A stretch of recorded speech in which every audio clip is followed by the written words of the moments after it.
You ask Tiger to solve. This deals with linear equations with one unknown.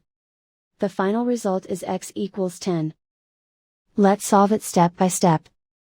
Group all x terms on the left side of the equation. Subtract 5x from both sides. Group like terms. Simplify the arithmetic.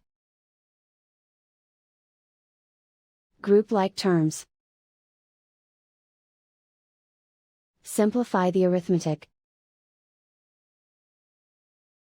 Group all constants on the right side of the equation. Subtract 14 from both sides. Simplify the arithmetic.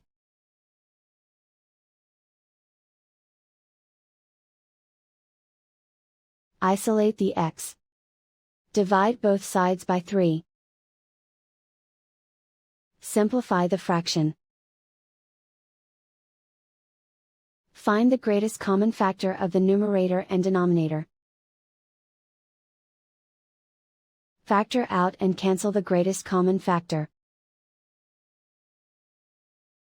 And so the final result is x equals 10.